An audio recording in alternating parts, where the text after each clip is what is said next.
En su apogeo, un imperio gobernó a una cuarta parte de todos los seres humanos sobre la Tierra, y comenzó en una isla empapada de lluvia, más pequeña que la mayoría de sus futuras colonias. Una única compañía con carta real gobernó a más personas que la mayoría de las naciones europeas juntas. Una única armada controló todos los océanos. Y un único parlamento en Londres trazó fronteras que aún sangran hoy. Esta es la historia completa del Imperio Británico, desde sus raíces más profundas hasta su desmoronamiento final. Seguimos cada paso, desde las legiones romanas en las costas de Kent y los reyes anglosajones forjando la idea de Inglaterra, pasando por los corsarios Tudor y las plantaciones de los Estuardo, por el comercio de esclavos y la conquista de la India, por las fábricas de Manchester que armaron un imperio y las trincheras del Somme que lo desangraron. Recorremos las vidas de monarcas y mercaderes, soldados y esclavizados, administradores en estaciones de montaña tropicales y trabajadores bajo contrato en haciendas azucareras a medio mundo de distancia de su hogar. Somos testigos del cénit, cuando el rojo cubría el mapa desde El Cairo hasta Calcuta y el Caribe, y somos testigos del colapso, cuando colonia tras colonia se arrancó de su dominio, a veces mediante negociación, a veces con sangre. Las fronteras trazadas por este imperio aún definen naciones. El idioma que propagó aún domina el comercio mundial. Las heridas que infligió aún moldean conflictos desde Cachemira hasta Palestina y el norte de Irlanda. Esta no es historia lejana. Es la arquitectura del mundo presente. Si disfrutas de los recorridos completos por el ascenso y la caída de civilizaciones, reinos e imperios, suscríbete para no perderte nunca lo que viene a continuación. Cada semana, te traemos la historia completa de un mundo que forjó la historia. La historia comienza mucho antes que el imperio. Comienza con la tierra misma. La lluvia cae sobre piedra gris. Ha caído aquí durante milenios, acumulándose en las grietas de los acantilados de tiza que dan al estrecho canal que separa este archipiélago del continente. La tierra es antigua, más antigua que cualquier nombre que se le haya dado. Tierras altas de granito en el norte y el oeste, donde la roca ancestral emerge a través de un suelo delgado. Tierras bajas ondulantes en el sur y el este, donde los ríos esculpen amplios valles hacia el mar. Por todas partes, el mar. Ningún punto de estas islas se encuentra a más de 70 millas del agua salada. Este único hecho geográfico, la insularidad, dará forma a todo lo que sigue. Antes de que la primera galera romana cruzara la niebla del canal en el año 55, antes de la era común, las islas ya habían conocido miles de años de habitación humana. Los agricultores del Neolítico erigieron los grandes sillares de Stonehenge alrededor del año 2500 a.C. Los pueblos de la Edad del Bronce comerciaban con estaño de Cornualles a través de rutas que se extendían hasta el Mediterráneo. Para la Edad del Hierro, las tribus de habla celta dominaban el territorio. Los brigantes en el norte, los sicenos en el este, los silures en Gales. Construyeron oppida en las colinas, labraron suelos de arcilla pesada con arados de hierro y comerciaron con la Galia. Sus druidas preservaban tradiciones orales en arboledas sagradas. Sus guerreros se pintaban con glasto. No tenían ley escrita, ni estado centralizado, ni identidad unificada. Eran decenas de pueblos que compartían una familia de lenguas y un paisaje delimitado por el agua. Cuando Julio César desembarcó en las playas de Guijarros de Kent, encontró una sociedad sofisticada en metalurgia y agricultura, pero fragmentada en lo político. Sus dos expediciones, en el año 55 y en el año 54 antes de la era común, fueron de reconocimiento, no de conquista. Pasó casi un siglo antes de que el emperador Claudio enviara 4 legiones en el año 43 de la era común para reclamar las islas para Roma. En pocas décadas, las calzadas romanas cosieron las tierras bajas entre sí. La Watling Street, la Ermine Street, la Fosse Way, líneas rectas de piedra construida que atravesaban bosques y pantanos. Ciudades surgieron en los cruces de ríos. Londinium junto al Támesis, Eboracum junto a Lousse, Aquae Sulis junto a las aguas termales de Bath. Un muro de piedra y césped se extendía desde el estuario de Solway hasta el río Tyne. El muro de Adriano, construido a partir del año 122 de la Era Común, marcando la frontera norte del imperio frente a las tribus caledonias que Roma no pudo someter. Durante casi 4 siglos, Britania existió como provincia romana. El latín se convirtió en la lengua de la administración y el comercio. Villas con calefacción por hipocausto y suelos de mosaico salpicaban el campo del sur. El cristianismo llegó, desplazando lentamente las creencias más antiguas. Pero el dominio de Roma fue siempre precario en los márgenes. La provincia requería una guarnición permanente de decenas de miles de soldados. Cuando las legiones se retiraron, formalmente alrededor del año 410, llamadas de vuelta para defender un imperio continental en desmoronamiento, dejaron atrás calzadas, murallas, ciudades y una fe cristiana, pero ningún estado sucesor.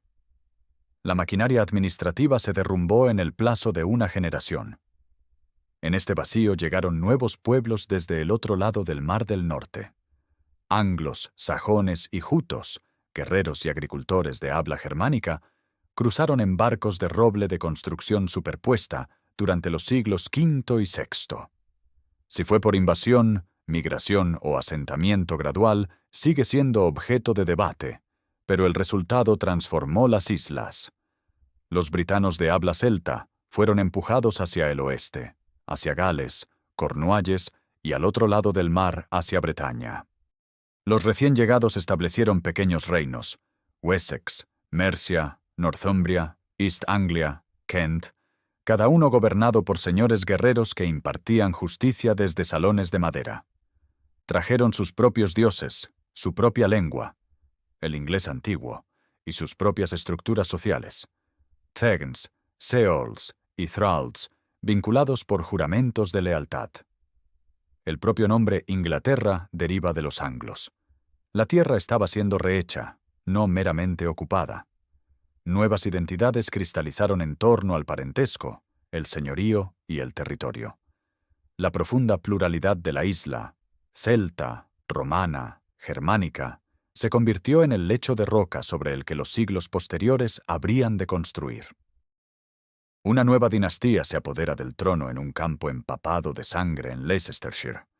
En 1485, Enrique Tudor derrota a Ricardo III en Bosworth y reclama la corona por derecho de conquista. El hombre que se convierte en Enrique VII no es un rey guerrero del molde antiguo. Es un calculador, un acumulador de monedas, un constructor de libros de cuentas. Su Inglaterra está agotada por 30 años de guerra civil, su tesoro mermado, su nobleza diezmada. Pero la geografía de la isla no ha cambiado. El mar todavía la rodea, y el mar está comenzando a susurrar posibilidades más allá de todo lo que el mundo medieval imaginó. En 1492, Colón cruza el Atlántico bajo la bandera española.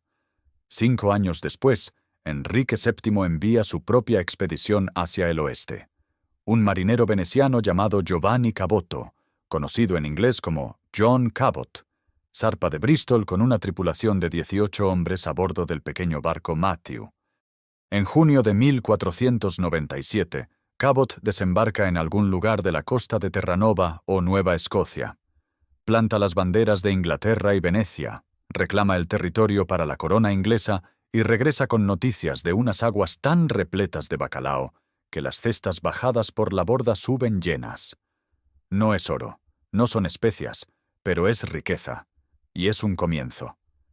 Enrique recompensa a Cabot con 10 libras y una pensión anual. La inversión es modesta. El precedente, no. Enrique VII comprende que el futuro de Inglaterra depende del comercio, no de la conquista territorial en Francia. Negocia tratados comerciales con Borgoña y la Liga Hanseática. Construye los primeros buques de guerra reales, diseñados específicamente para ese fin, entre ellos el Regent y el Sovereign, no simples mercantes reconvertidos, sino embarcaciones construidas para la guerra naval, con cascos reforzados y cañones montados en hileras. En el astillero real de Portsmouth, la infraestructura del poder marítimo adquiere su forma institucional más temprana. El rey muere en 1509, habiendo duplicado los ingresos de la corona y dejando un tesoro lleno a su hijo. Enrique VIII hereda riqueza, ambición y una armada. A lo largo de su reinado expande la flota de 5 barcos a alrededor de 50. Establece el Consejo de la Marina para administrarla y construye nuevos astilleros en Deptford y Woolwich, a orillas del Támesis.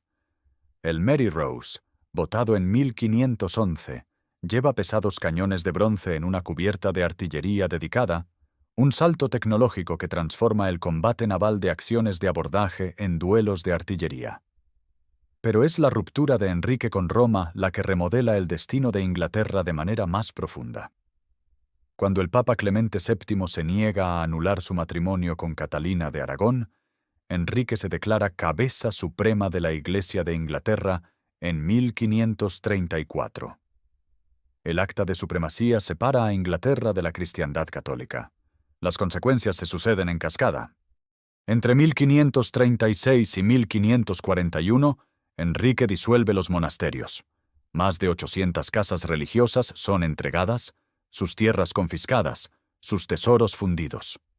La disolución transfiere aproximadamente 1/4 parte de las tierras cultivadas de Inglaterra a la corona, que vende gran parte de ellas a la nobleza menor y a los comerciantes.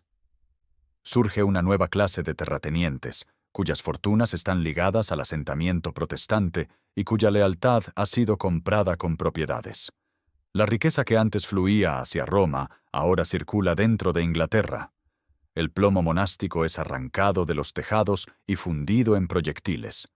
Las campanas de las iglesias se convierten en cañones. La infraestructura material del catolicismo medieval es literalmente refundida en los instrumentos de un Estado marítimo protestante. Inglaterra está ahora aislada, excomulgada, rodeada de potencias católicas. España y Francia son enemigos potenciales. El mar, que antes era una vía de comercio, se convierte en un foso defensivo que debe ser controlado. El poder naval ya no es un lujo, es supervivencia. Bajo los hijos de Enrique, el breve reinado de Eduardo VI y la restauración católica bajo María, el reino oscila entre confesiones. Pero los cimientos institucionales se mantienen. La armada perdura. Los nuevos terratenientes perduran. El parlamento perdura. Y cuando Isabel asciende al trono en 1558, hereda un estado-isla protestante cuya clase mercantil se enriquece, cuyos marineros se vuelven más audaces y cuya posición en el borde atlántico de Europa la sitúa en el umbral de una era oceánica que apenas comienza a desplegarse. La vieja reina muere en el Palacio de Richmond en marzo de 1603, y con ella termina la dinastía Tudor. En cuestión de horas, jinetes galopan hacia el norte llevando la noticia a James Stuart, rey de Escocia, de que el trono inglés es suyo. 2 reinos, durante mucho tiempo rivales, comparten ahora un único monarca, aunque sus parlamentos, sus iglesias y sus leyes permanecen distintos. Jacobo VI de Escocia se convierte en Jacobo I de Inglaterra, y hereda algo que Isabel legó, pero nunca explotó plenamente. Una clase mercantil hambrienta de aventuras atlánticas, una armada probada en la guerra y una carta real ya concedida a la Compañía de las Indias Orientales 3 años antes. El nuevo siglo no se conformará con la piratería y los puestos comerciales. Exige asentamientos permanentes. La Compañía de Virginia recibe su carta real en 1606. La primavera siguiente, 3 pequeños barcos, el Susan Constant, el Godspeed y el Discovery, llevan 104 colonos a la bahía de Chesapeake. Construyen una empalizada triangular de madera toscamente labrada en una península pantanosa y la llaman Jamestown. El lugar está mal elegido. El agua es salobre, los mosquitos transmiten enfermedades y la Confederación Powhatan observa a estos intrusos con una hostilidad creciente. En pocos meses, más de la mitad de los colonos han muerto. Los barcos de reabastecimiento y los nuevos colonos mantienen viva la colonia durante sus primeros años desesperados, pero Jamestown sobrevive no gracias al oro, el tesoro esperado que nunca se materializa, sino gracias al tabaco.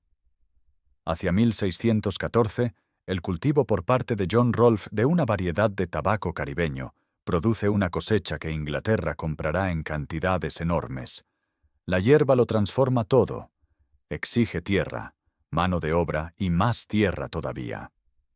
Sirvientes en régimen de servidumbre por contrato llegan de las parroquias más pobres de Inglaterra.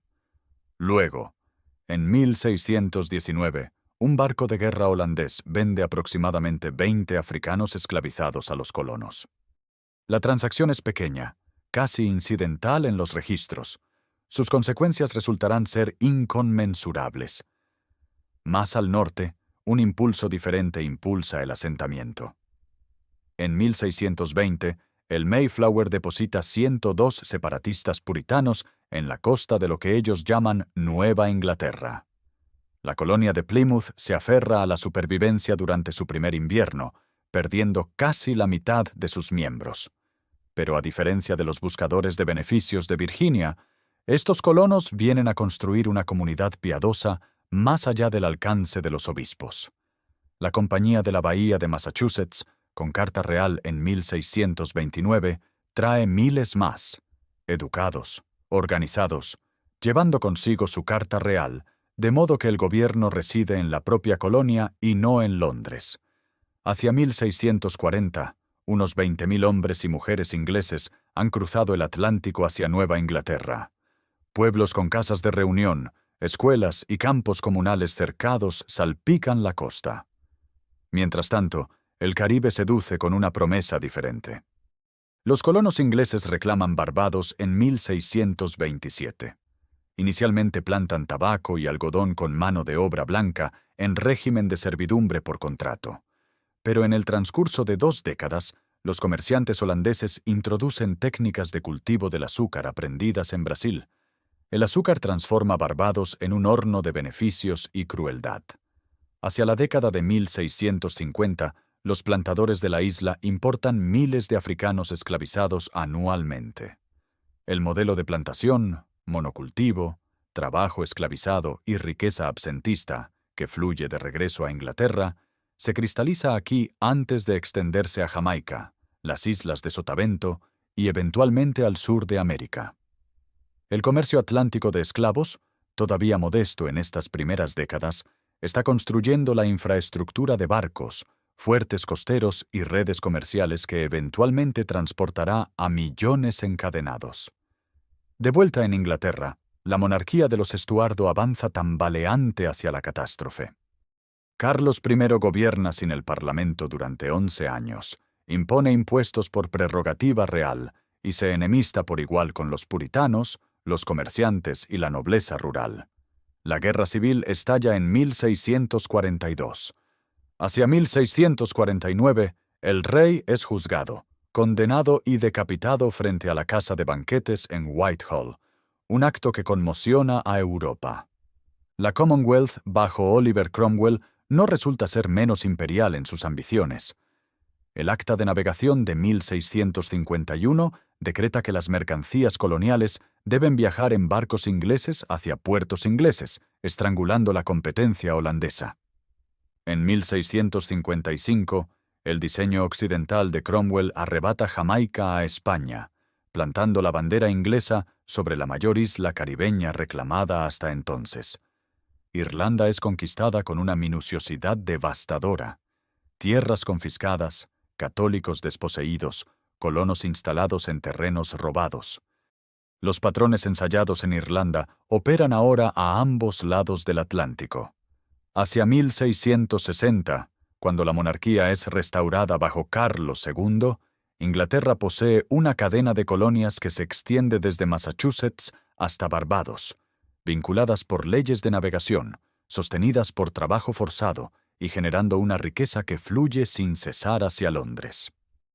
Carlos II regresa a Londres en mayo de 1660, cabalgando por calles adornadas con tapices y cubiertas de flores. La monarquía queda restaurada, pero el mundo que gobierna ha cambiado. La clase mercantil que financió la guerra civil exige ahora rendimientos sobre su inversión. En cuestión de meses, el nuevo rey otorga cartas que transformarán continentes. La Compañía Real Africana recibe su monopolio en 1660, reorganizada y fortalecida en 1672 bajo el patrocinio del Duque de York. Sus fuertes se alzan a lo largo de la Costa de Oro. El castillo de Cape Coast, con sus muros encalados frente al oleaje del Atlántico, sus mazmorras que albergan a cientos de cautivos en la oscuridad antes de que lleguen los barcos. Entre 1672 y 1713, la compañía transporta más de 100.000 africanos esclavizados al Caribe y a las colonias americanas. El polvo de oro y el marfil llenan sus almacenes de Londres, pero es la carga humana la que genera el mayor beneficio. El comercio triangular, manufacturas hacia África, personas esclavizadas hacia las Américas, azúcar y tabaco de regreso a Inglaterra, se convierte en el motor del comercio atlántico.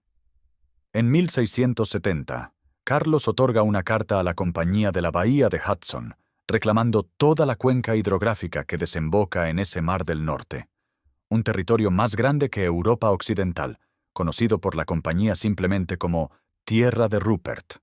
Los comerciantes de pieles se adentran en el interior canadiense, intercambiando herramientas de hierro y mantas por pieles de castor, que alimentan el comercio de sombreros de Londres y París. Mientras tanto, la Compañía de las Indias Orientales consolida su presencia en el subcontinente. Bombay llega como parte de la dote de Catalina de Braganza en 1661. Carlos la arrienda a la compañía en 1668. Madrás ya opera bajo la fortificación de la compañía. Calcuta seguirá en 1690, cuando Job Charnock establece un puesto comercial a orillas del río Hooghly. Estas tres presidencias forman el esqueleto de la India británica, aunque aún quedan décadas de guerra y diplomacia antes de que la soberanía territorial siga al privilegio comercial. La propia Londres se transforma. El gran incendio de 1666 destruye 13.000 casas y 87 iglesias dentro de las antiguas murallas de la ciudad.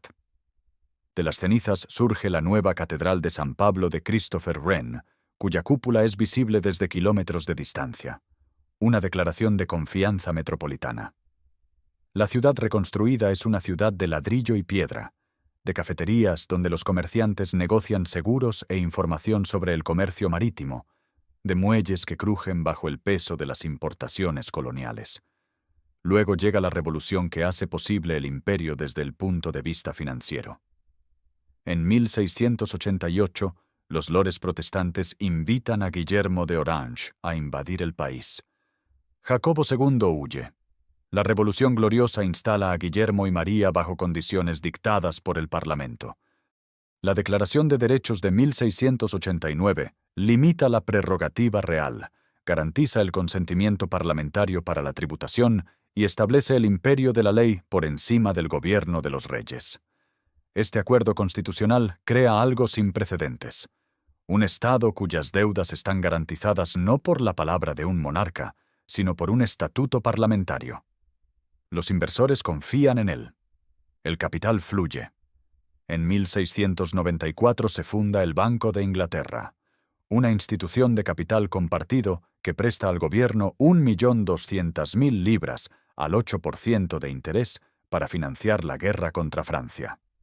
La deuda nacional se convierte no en una debilidad, sino en un arma.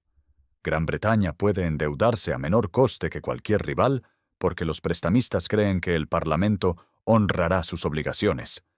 Este Estado fiscal militar financia armadas, ejércitos y empresas coloniales a una escala que ninguna monarquía absoluta puede igualar. Las guerras contra Luis XIV consumen toda una generación. La Guerra de Sucesión Española, desde 1701 hasta 1713, ve al duque de Marlborough destrozar los ejércitos franceses en Blenheim, Ramillies y Oudenarde. El Tratado de Utrecht de 1713 remodela el mapa imperial. Gran Bretaña obtiene Gibraltar, que domina la entrada al Mediterráneo, Terranova y Nueva Escocia, asegurando los caladeros del Atlántico Norte, y el asiento, el contrato para suministrar africanos esclavizados a la América española, abriendo mercados hasta entonces cerrados a los comerciantes ingleses. En 1707, el Acta de Unión fusiona los parlamentos escocés e inglés, creando el Reino de Gran Bretaña. Los comerciantes escoceses obtienen acceso a los mercados coloniales. Los estrategas ingleses eliminan la amenaza de una alianza franco-escocesa en su frontera norte. El Estado combinado posee la estabilidad constitucional, la maquinaria financiera y el alcance naval para proyectar poder a través de los océanos. Para 1714, cuando la reina Ana muere y comienza la sucesión hanoveriana, Gran Bretaña ya no es simplemente un reino insular. Es un imperio fiscal militar cuyas compañías con carta real, fuertes esclavistas, puestos comerciales y bases navales abarcan 3 continentes. Un organismo comercial que canaliza riqueza hacia un Estado parlamentario que se fortalece con cada guerra que gana. Jorge I llega de Hannover en 1714 sin hablar apenas una palabra de inglés, y el vacío político que genera su falta de familiaridad con el país entrega el gobierno efectivo a sus ministros. En el transcurso de 7 años, Robert Walpole emerge como la figura dominante en el Parlamento, sin ser llamado aún primer ministro, pero ejerciendo como tal. Durante 2 décadas, Walpole persigue una política de paz en el exterior y expansión comercial en el interior, comprendiendo que cada año, sin una guerra europea, permite que el comercio colonial se multiplique. La estrategia funciona. Entre 1714 y 1740, el tonelaje de la Marina Mercante británica casi se duplica. El motor de este crecimiento se encuentra en el Triángulo Atlántico. Los barcos parten de Liverpool y Bristol, cargados de textiles, artículos de hierro y armas de fuego, navegando hacia la costa de África Occidental, donde los agentes en puestos comerciales fortificados, Cape Coast Castle, Anomabu, Buns Island, intercambian estas manufacturas por seres humanos esclavizados. El pasaje del Medio transporta su carga a través del océano en condiciones de horror calculado. Cuerpos apilados en las bodegas con menos de 60 centímetros de espacio vertical, tasas de mortalidad que promedian un 15%, a veces mucho más altas. Quienes sobreviven son vendidos en Kingston, Bridgetown o Charleston. Los barcos cargan entonces azúcar, ron, tabaco y algodón para el viaje de regreso a Inglaterra. Para 1750, solo Liverpool despacha más de 50 viajes de esclavos por año. Las islas azucareras del Caribe generan una riqueza extraordinaria. Barbados, Jamaica, Antigua y las islas de Sotavento producen oro blanco, azúcar moscabado refinado en casas de cocción, donde los trabajadores esclavizados laboran a temperaturas que superan los 37 grados. Una sola hacienda azucarera jamaicana puede generar beneficios que superan a los de la mayor finca inglesa. Los plantadores se enriquecen lo suficiente como para comprar escaños en el Parlamento, formando el grupo de presión de las Indias Occidentales que defiende el sistema esclavista durante generaciones. La población esclavizada de Jamaica alcanza 170.000 personas para 1750, superando en número a los colonos blancos en una proporción de más de 10-1. La resistencia es constante. Los cimarrones, comunidades de africanos escapados en el interior montañoso de Jamaica, libran una guerra de guerrillas hasta que los británicos negocian tratados en 1739 y 1740, concediéndoles autonomía a cambio de devolver a los fugitivos futuros. En el continente norteamericano, las 13 colonias crecen a una velocidad asombrosa. Filadelfia se convierte en la segunda ciudad de habla inglesa más grande del mundo. Los comerciantes de Boston comercian con pescado, madera y ron. Los plantadores de tabaco de Virginia se expanden hacia el oeste. Para 1750, casi 1,5 millones de colonos habitan la América del Norte británica, desarrollando asambleas locales, imprentas y una cultura cada vez más distinta de la madre patria. Entonces llega la Guerra de los 7 años, que estalla en 1756, se convierte en el primer conflicto verdaderamente global. En India, Robert Clive, aprovecha el fraccionamiento de la autoridad mogol. En Plassey, en junio de 1757, su fuerza de 3.000 hombres derrota a los 50.000 del Nawab de Bengala, menos por brillantez militar que por conspiración con los propios generales del Nawab. Los ingresos de Bengala, entre los más ricos de Asia, caen en manos de la compañía. En América del Norte, el momento decisivo de la guerra llega en las llanuras de Abraham, a las afueras de Quebec, en septiembre de 1759. Las tropas del general James Wolfe escalan los acantilados de noche y forman líneas de batalla al amanecer. Tanto Wolfe como el comandante francés Montcalm mueren en el enfrentamiento, pero los británicos mantienen el campo de batalla. La Nueva Francia se desmorona. El Tratado de París, firmado en febrero de 1763, transforma el mundo. Francia cede Canadá y todo el territorio al este del Mississippi. España entrega Florida. En India, las ambiciones francesas quedan reducidas a un puñado de puestos comerciales. Gran Bretaña emerge como la potencia dominante en América del Norte, el Caribe y el subcontinente indio simultáneamente. El coste ha sido inmenso. La deuda nacional casi se duplica durante la guerra, pero las ganancias prometen ser aún mayores. Un imperio que comenzó con puestos comerciales costeros domina ahora el interior de continentes, el trabajo de millones de personas y los ingresos de civilizaciones mucho más antiguas que él mismo. La tinta del Tratado de París apenas se ha secado cuando la crisis que se pretendía resolver comienza a generar una nueva. La deuda nacional de Gran Bretaña asciende a 130 millones de libras en 1763, casi duplicada por el costo de la guerra que entregó medio continente. Alguien debe pagar por las guarniciones ahora estacionadas desde Quebec hasta Bengala, y la mirada del Parlamento recae sobre los colonos cuya seguridad esas guarniciones supuestamente protegen. La Ley del Timbre de 1765 impone por primera vez una tributación directa sobre las colonias americanas. Todo documento legal, periódico y panfleto debe llevar un sello fiscal adquirido a la corona. La reacción es inmediata y furiosa. Desde Boston hasta Charleston, las asambleas coloniales denuncian la tributación sin representación. Los comerciantes organizan boicots. Las turbas queman efigies de los distribuidores de sellos.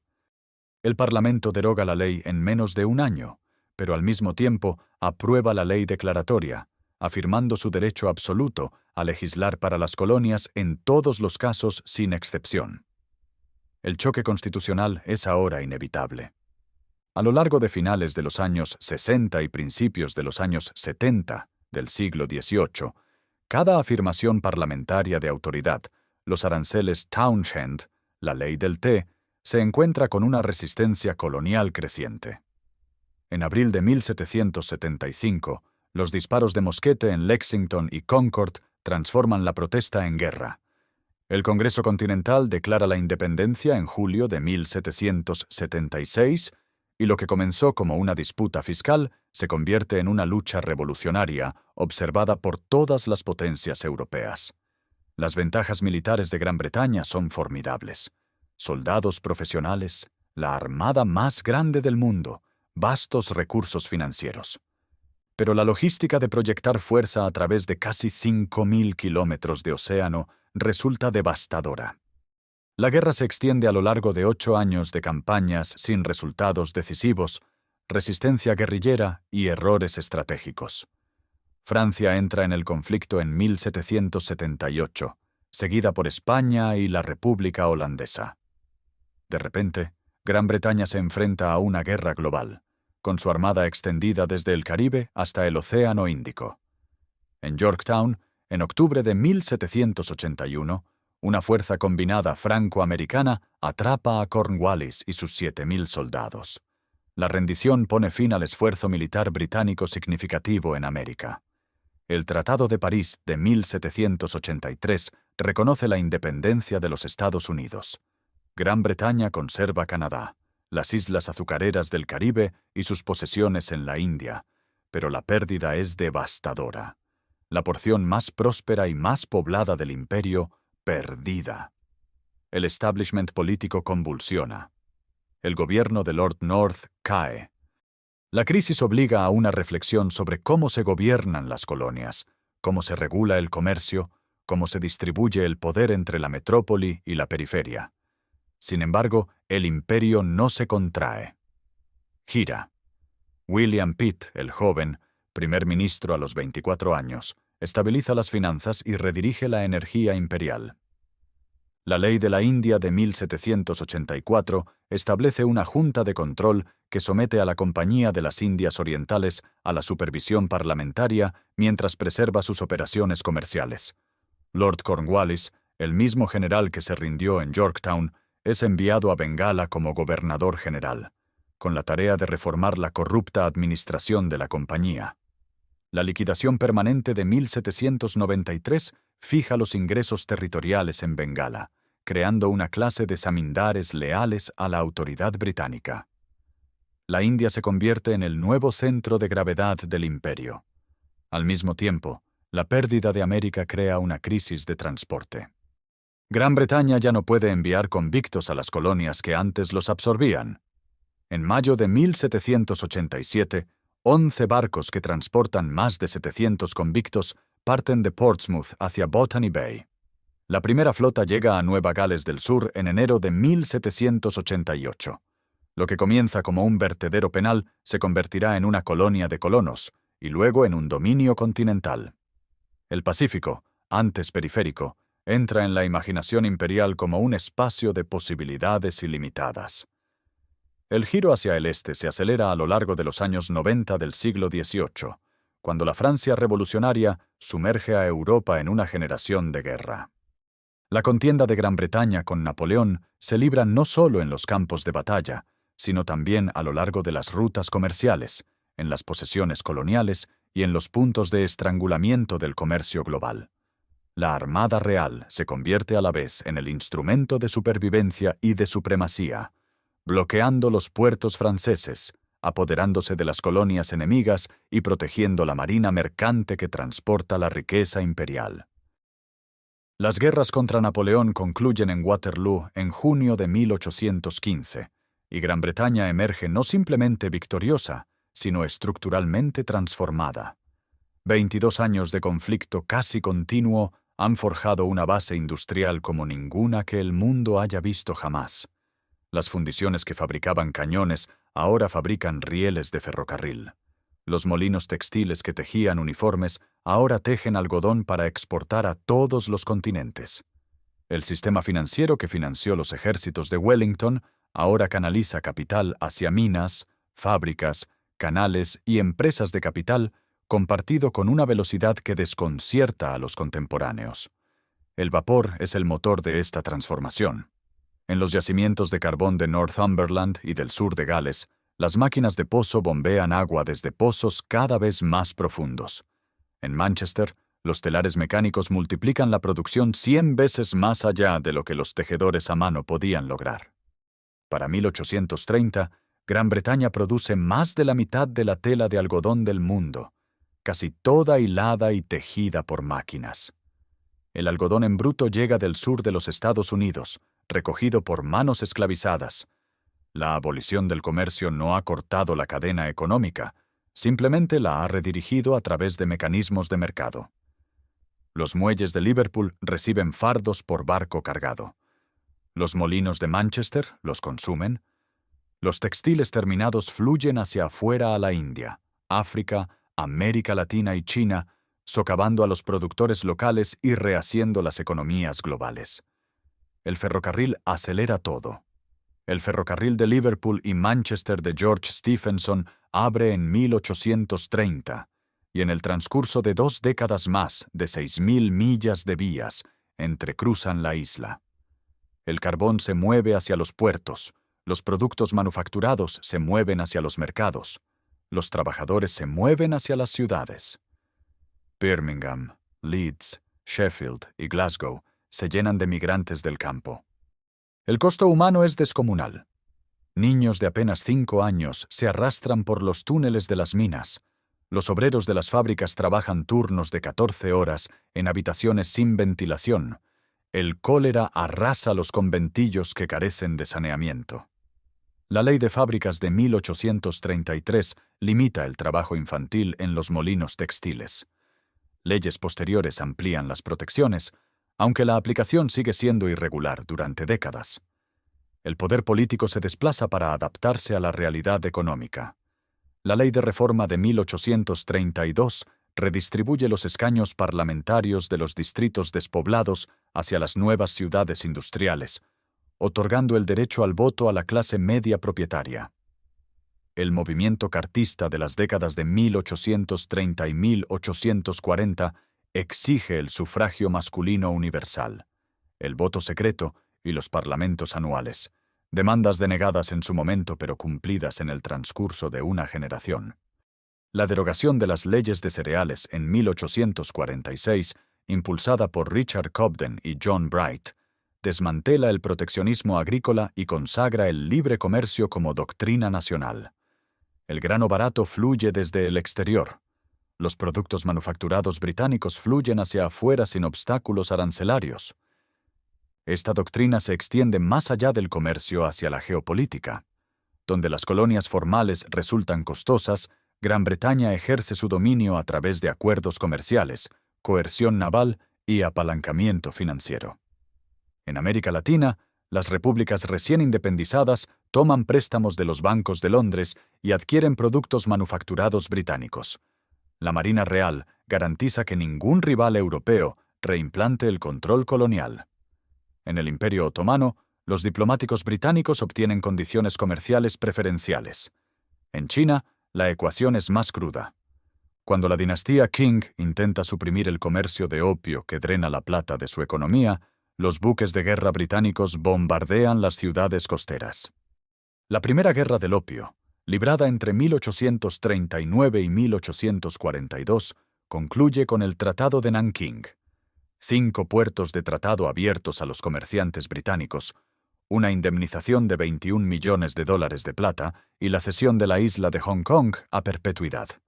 Un imperio soberano de 300 millones de personas es forzado a abrirse a punta de pistola por una nación de 27 millones, impulsada por la tecnología industrial y la supremacía naval que ningún estado preindustrial puede igualar. Mientras tanto, Irlanda muere de hambre. La plaga de la patata golpea en 1845, y para 1852 aproximadamente 1 millón de personas han muerto y otro millón ha emigrado. La política británica, arraigada en la ortodoxia del laissez-faire y en profundos prejuicios, brinda socorro demasiado escaso y demasiado tardío. El grano sigue exportándose desde los puertos irlandeses mientras los campesinos mueren en las cunetas. La hambruna reduce a la mitad la población de Irlanda en el transcurso de una generación y siembra una furia que alimentará los movimientos nacionalistas durante el siguiente siglo. Para 1850, Gran Bretaña se erige como el taller, el banquero y el policía del mundo. Su marina domina todos los océanos. Su capital financia ferrocarriles en 5 continentes. Sus productos manufacturados inundan los mercados globales. El Palacio de Cristal se levanta en Hyde Park para la Gran Exposición de 1851. Una catedral de hierro y vidrio que celebra el triunfo industrial. En su interior, las máquinas zumban, los textiles relucen, y delegaciones de 40 naciones se maravillan ante la producción de una pequeña isla empapada de lluvia que ha rehecho los términos del poder global a través del carbón, el hierro, el algodón y la lógica despiadada del mercado. La transformación no comienza en Londres, sino en los manglares de mango a las afueras de una aldea bengalí llamada Palashi. El 23 de junio de 1757, la fuerza de Robert Clive de 3.000 hombres, un conjunto heterogéneo de soldados de la compañía, cipayos y artillería, se enfrenta al ejército del Nawab de Bengala de 50.000 hombres a orillas del río Bhagirathi. La batalla dura horas, no días. Mir Jafar, el propio comandante del Nawab, mantiene sus divisiones al margen del combate, su traición comprada de antemano por agentes de la compañía. Siraj ud-Daula huye en camello. En cuestión de semanas está muerto, y Mir Jafar ocupa el trono como títere. La compañía recibe el Diwani, el derecho a recaudar ingresos en toda Bengala, Bihar y Orissa, en 1765, y con esa única concesión administrativa, una corporación comercial se convierte en soberana fiscal de 30 millones de personas. La riqueza es asombrosa. La producción textil de Bengala por sí sola rivaliza con la de toda Europa occidental. Muselina de Dacca, seda de Murshidabad, salitre para pólvora, índigo para tinte. Todo fluye ahora a través de los almacenes de la compañía, a precios que la propia compañía dicta. El drenaje comienza de inmediato. Los ingresos extraídos de los campesinos bengalíes financian nuevas campañas militares, compran té en Cantón, pagan dividendos a los accionistas en Londres. Warren Hastings, el primer gobernador general desde 1772 hasta 1785, consolida la maquinaria administrativa. Tribunales, recaudadores de ingresos, una burocracia conducida en persa y cada vez más en inglés. Su juicio político en Westminster Hall, que dura 7 años, expone la violencia y la corrupción del dominio de la compañía ante el público británico, aunque termina en absolución. El sistema de alianzas subsidiarias, perfeccionado por Lord Wellesley después de 1798, extiende el dominio sin una anexión directa. Los gobernantes indios aceptan asesores residentes británicos y tropas de la compañía acuarteladas a su costa. A cambio reciben protección que jamás solicitaron contra amenazas que la propia compañía suele fabricar. Hyderabad, Mysore tras la muerte de Tipu Sultán en Seringapatam en 1799, Awadh, la Confederación Maratha, tras 3 brutales guerras que concluyen en 1818, 1 a 1, los poderes del subcontinente se someten o son destruidos. El Acuerdo Permanente de 1793 fija los ingresos territoriales de Bengala a perpetuidad, creando una clase de zamindars leales a la compañía, mientras los campesinos soportan el aplastante peso de rentas que nunca se ajustan a la baja. Los plantadores de índigo obligan a los ryots a cultivar productos comerciales en las mejores tierras. Las hambrunas se repiten.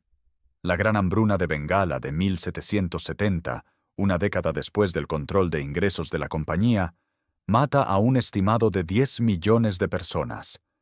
Ram Mohan Roy, escribiendo en la década de 1820, se compromete con el liberalismo británico en sus propios términos, abogando por la abolición del sati y la introducción de la educación en inglés. La compañía accede de manera selectiva, prohibiendo el sati en 1829, estableciendo escuelas de enseñanza en inglés, remodelando la sociedad india según planos utilitarios que sirven tanto a la conveniencia administrativa como a la reforma. La doctrina del lapso de Lord Dalhousie, aplicada sin piedad durante las décadas de 1840 y 1850, anexa cualquier estado principesco cuyo gobernante muera sin un heredero varón natural. Satara, Jhansi, Nagpur, Awadh, reino tras reino absorbido. La anexión del Punjab en 1849, tras las guerras anglo-sikh, pone al último gran poder independiente bajo el control de la compañía. Para 1856, el mapa de la India es casi enteramente rojo. Luego llegan los cartuchos. A principios de 1857, los nuevos cartuchos para el rifle Enfield engrasados con grasa animal, que se rumoreaba contenían sebo tanto de vaca como de cerdo, deben morderse para abrirlos antes de cargar. Los cipayos hindúes y musulmanes se niegan. La disciplina se derrumba. El 10 de mayo, los cipayos en Meerut se amotinan, marchan hacia Delhi y proclaman soberano suyo al anciano emperador mogol Bahadur Shah Zafar. La rebelión se extiende por la llanura del Ganges, Lucknow, Kanpur, Jhansi. Durante meses la autoridad de la compañía simplemente deja de existir en vastas extensiones del norte de la India. La reconquista es salvaje. Delhi es tomada por asalto en septiembre. Lucknow es liberada y luego recuperada. Los rebeldes son volados con cañones. Las aldeas son quemadas por completo. Para 1858, La rebelión es aplastada y la Compañía de las Indias Orientales es abolida. La ley de gobierno de la India transfiere la soberanía directamente a la corona británica. La proclamación de la reina Victoria promete tolerancia religiosa y respeto por los tratados principescos.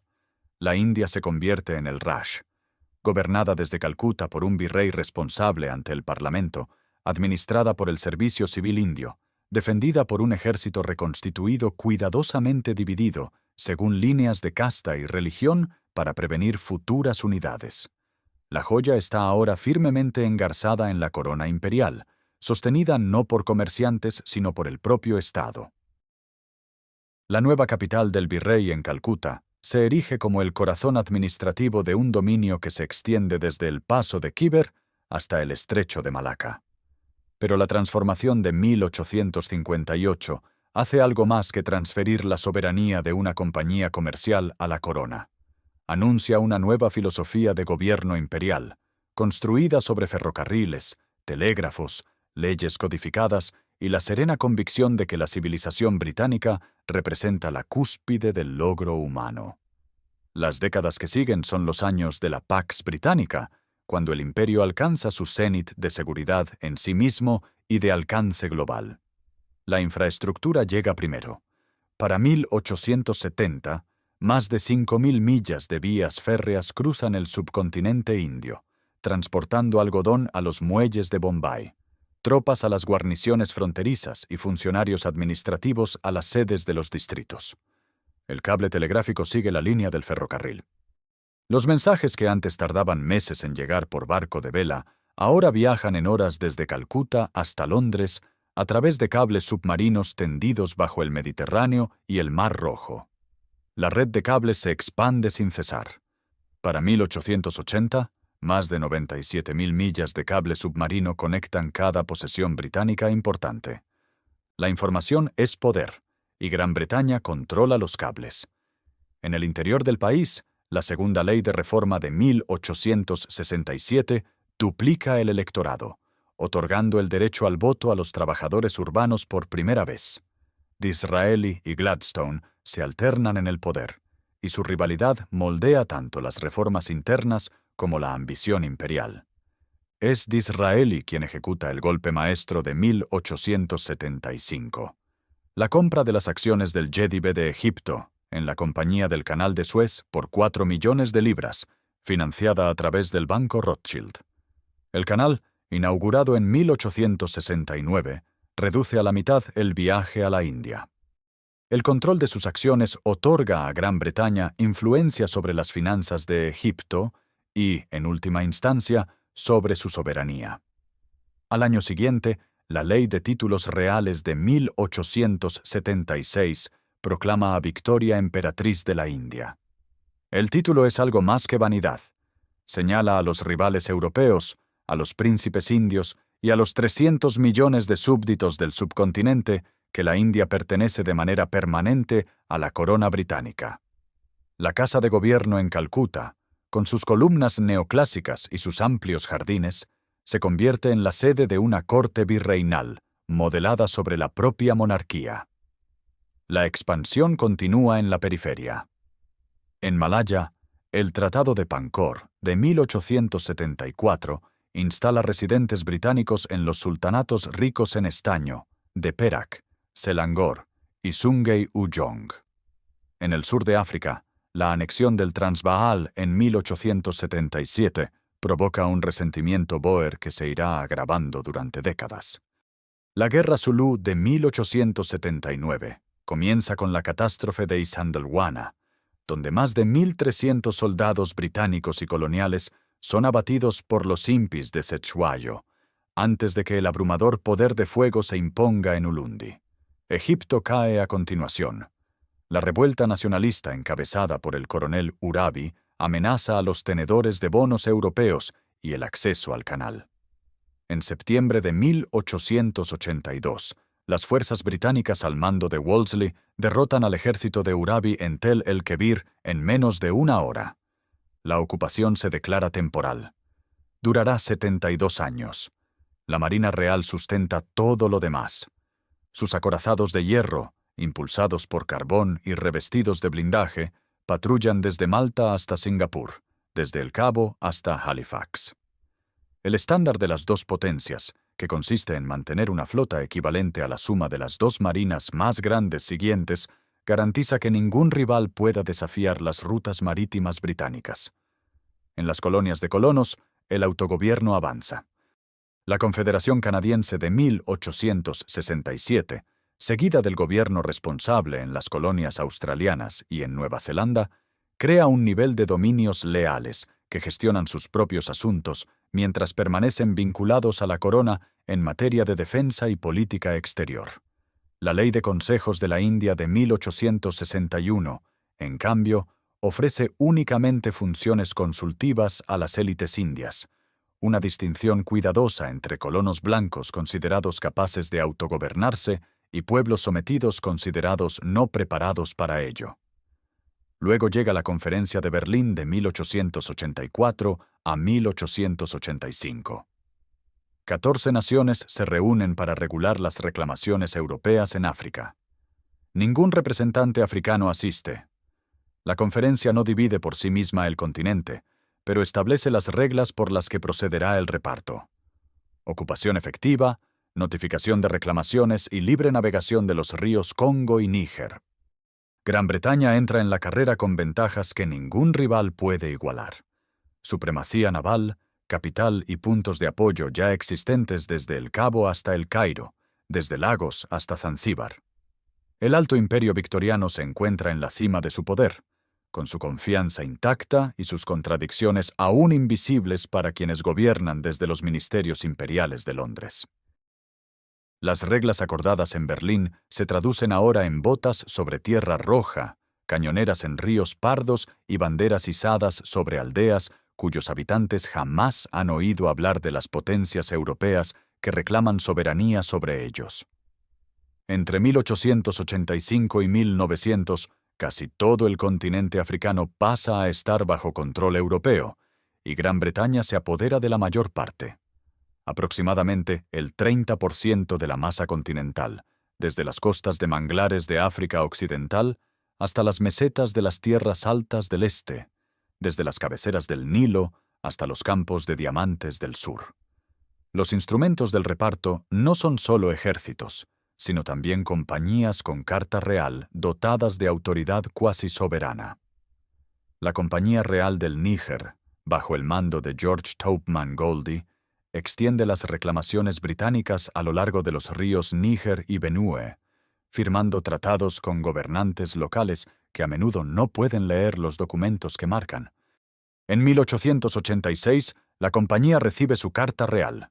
Para 1897, cuenta con su propia constabularia, libra guerras contra los emiratos de Nupe e Ilorin y administra un territorio que se convertirá en Nigeria. En África Oriental, la Compañía Imperial Británica de África Oriental avanza tierra adentro desde Mombasa hacia los Grandes Lagos. En el sur, la Compañía Británica de África del Sur de Cecil Rhodes recibe su carta real en 1889, con el propósito explícito de explotar la riqueza mineral y extender el territorio británico hacia el norte desde El Cabo. Rhodes sueña con un corredor continuo de rojo británico desde Ciudad del Cabo hasta El Cairo. Los pioneros de su compañía cruzan el Limpopo en 1890, estableciendo el fuerte Salisbury en Mashonalandia. El reino Ndebele bajo el rey Lobengula resiste. En 1893, las fuerzas de la compañía equipadas con ametralladoras Maxim destruyen los impis Ndebele en el río Shangani y en Bembesi. Lobengula huye y muere a principios de 1894. 3 años después, tanto los Ndebele como los Shona se levantan en la Chimurenga de 1896 a 1897. Una resistencia coordinada que solo fue aplastada tras meses de brutal campaña. Más al norte, el estado mahdista en Sudán presenta un desafío diferente. Desde 1885, cuando las fuerzas del Mahdi mataron al general Gordon en Jartum, Sudán ha permanecido fuera del alcance británico. En 1896, Horatio Herbert Kitchener inicia una reconquista metódica, avanzando por el Nilo con ferrocarril y cañoneras. El 2 de septiembre de 1898, en Omdurmán, su fuerza de 25.000 hombres se enfrenta a casi 50.000 guerreros mahdistas. La batalla dura 5 horas. Las ametralladoras Maxim y la artillería británica matan a aproximadamente 10.000 sudaneses. Las bajas británicas ascienden a 47 muertos.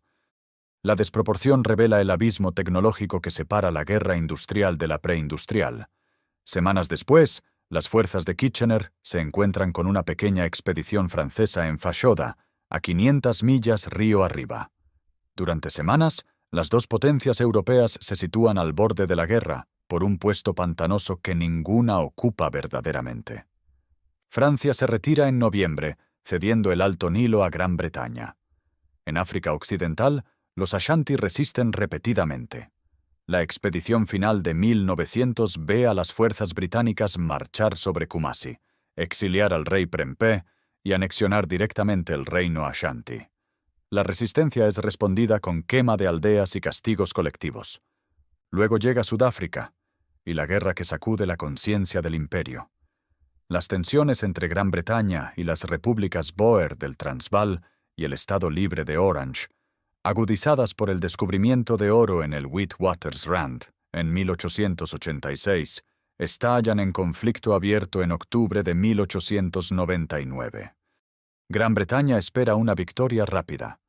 En cambio, los comandos Boer, móviles y expertos tiradores que combaten en terreno familiar, infligen humillantes derrotas en Stormberg, Magersfontein y Colenso durante una sola semana negra en diciembre de 1899. Gran Bretaña vierte casi 450.000 soldados en el conflicto. Bajo el mando de Kitchener y Roberts, la guerra convencional da paso a tácticas de tierra quemada, granjas incendiadas, ganado sacrificado, cosechas destruidas. Mujeres y niños Boer son conducidos a campos de concentración donde el hacinamiento, las enfermedades y la desnutrición matan a un estimado de 28.000 personas, la mayoría de ellas niños. Los africanos negros confinados en campos separados sufren de manera similar. Al menos 20.000 muertos. La guerra termina con el Tratado de Vereeniging en mayo de 1902. Gran Bretaña gana la soberanía sobre las repúblicas, pero a un costo devastador. 22.000 soldados británicos muertos y más de 200 millones de libras gastadas. En el país, la oposición liberal, los periodistas de investigación y los informes de Emily Hobhouse sobre los campos encienden un ajuste de cuentas moral. El imperio ha ganado, pero algo en su autoimagen se ha resquebrajado. La certeza de que el poder británico lleva la civilización hacia adelante choca ahora con la evidencia de lo que ese poder inflige a los indefensos. El imperio que emerge de la sombra moral de la guerra de los Boers no es una entidad única, sino una constelación de territorios gobernados por sistemas radicalmente diferentes, conectados por rutas marítimas, cables telegráficos submarinos y una lealtad compartida a la corona. Para la primera década del siglo XX, este mosaico se extiende por todas las zonas climáticas de la Tierra, y la experiencia cotidiana de vivir dentro de él varía tan profundamente de un territorio a otro que un agricultor de trigo en Saskatchewan y un recolector de caucho en Malaya habitan lo que son, en la práctica, civilizaciones distintas unidas por la misma bandera. Los dominios autogobernados representan el estrato más privilegiado del imperio. Canadá, federado desde 1867, controla sus propios aranceles, su política de inmigración y su legislación interna. La Mancomunidad de Australia, proclamada el 1 de enero de 1901, une 6 colonias bajo una constitución federal inspirada en parte en Westminster y en parte en Washington. Nueva Zelanda, a la que se le otorgó el estatus de dominio en 1907, fue pionera en legislación social, pensiones de vejez, sufragio femenino logrado en 1893, que la metrópoli aún no había alcanzado. Estas son sociedades de colonos blancos cuyo autogobierno descansa sobre la desposesión sistemática de los pueblos indígenas. En Australia, las poblaciones aborígenes son excluidas del censo, confinadas en reservas y sometidas a políticas de sustracción de niños. En Nueva Zelanda, las tierras maorís pasan de manera constante a manos de los colonos a través del Tribunal de Tierras Nativas. Los dominios se gobiernan a sí mismos, pero lo hacen sobre tierras robadas. Por debajo de los dominios se encuentran las colonias de la corona, territorios administrados directamente desde Londres por gobernadores designados.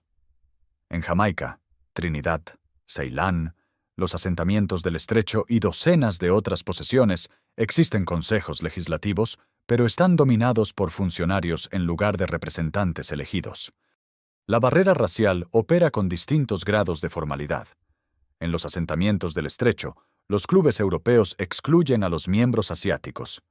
En las tierras altas de Kenia, las tierras fértiles están reservadas para los colonos blancos, mientras que las comunidades Kikuyu son empujadas hacia reservas insuficientes.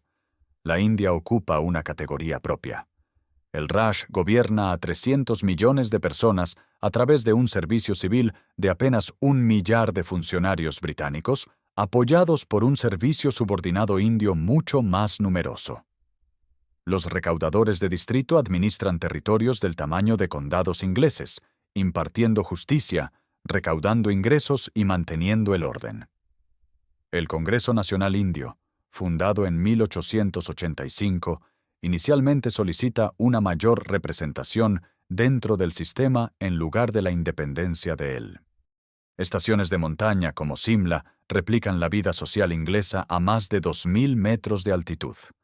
La capital de verano del virrey, completa con representaciones teatrales de aficionados y el té de la tarde. Mientras que abajo, en las llanuras, el hambre mata periódicamente a millones de personas. La extracción de mano de obra alimenta el sistema. Tras el fin de la esclavitud con la emancipación, la servidumbre por contrato la reemplazó. Entre 1834 y 1917, más de 1,5 millones de indios son transportados bajo contrato a plantaciones de azúcar en Fiji, Natal, Trinidad, Mauricio y la Guayana Británica. Las condiciones en las haciendas: contratos de 5 años, sanciones penales por ausencia, salarios apenas por encima del nivel de subsistencia, le valen al sistema el nombre de un nuevo sistema de esclavitud por parte de sus críticos.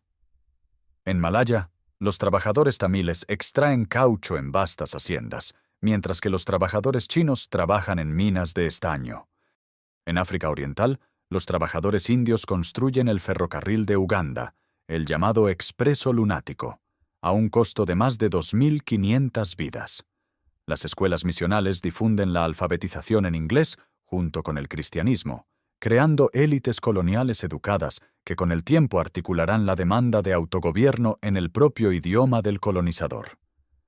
Los juzgados coloniales imponen el derecho consuetudinario inglés o códigos legales adaptados, criminalizando las costumbres locales al tiempo que establecen derechos de propiedad que favorecen al capital europeo.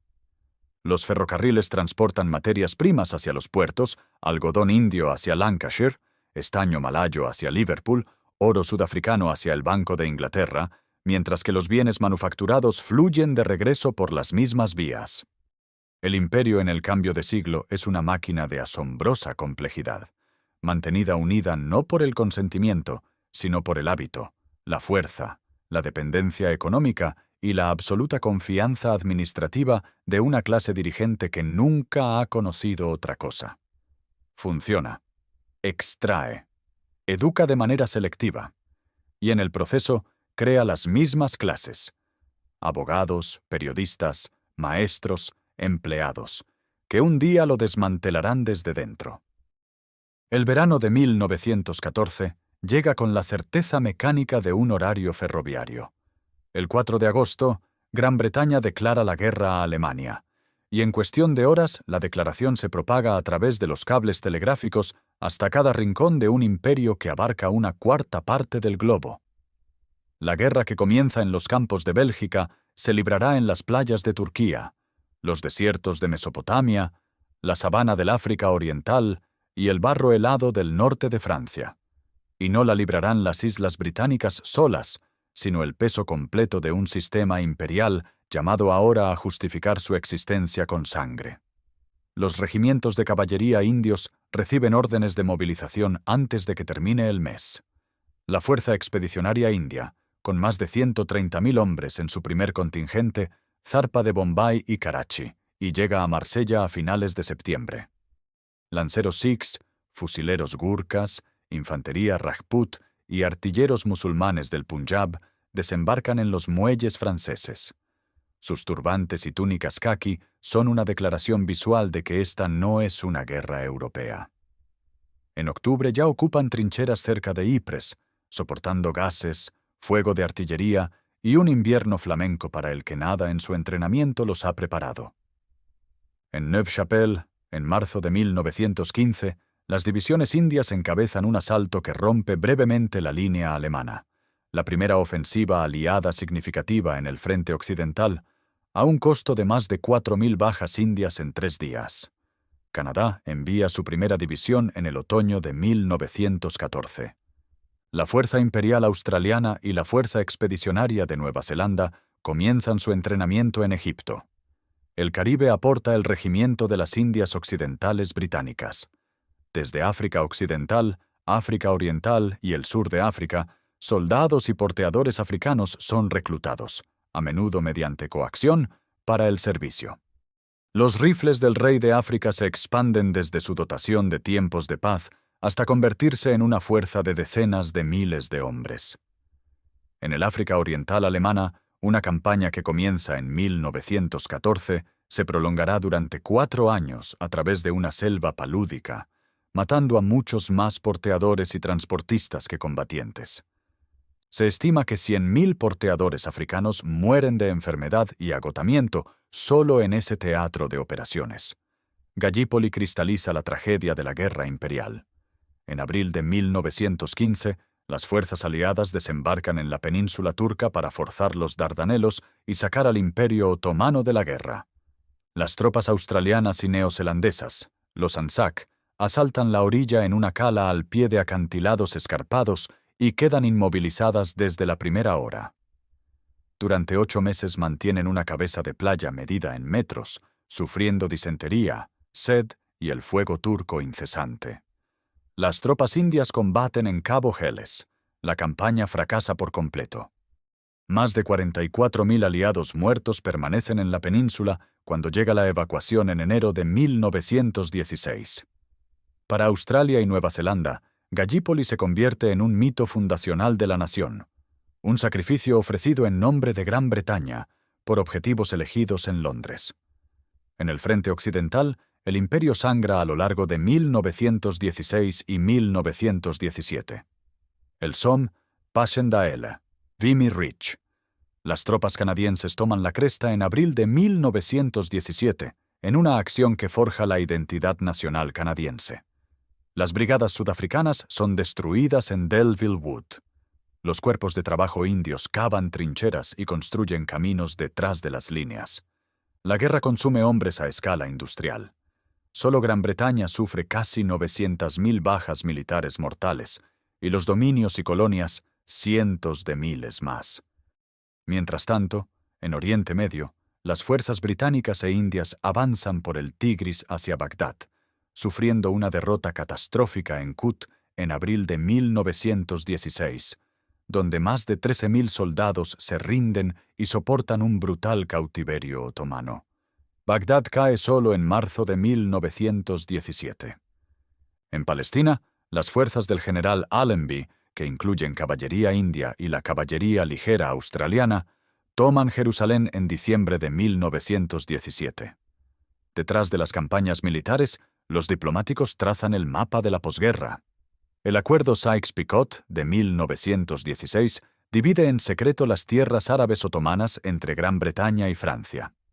La Declaración Balfour de noviembre de 1917 promete un hogar nacional judío en Palestina, un compromiso adoptado sin consultar a la población árabe que ya vivía allí.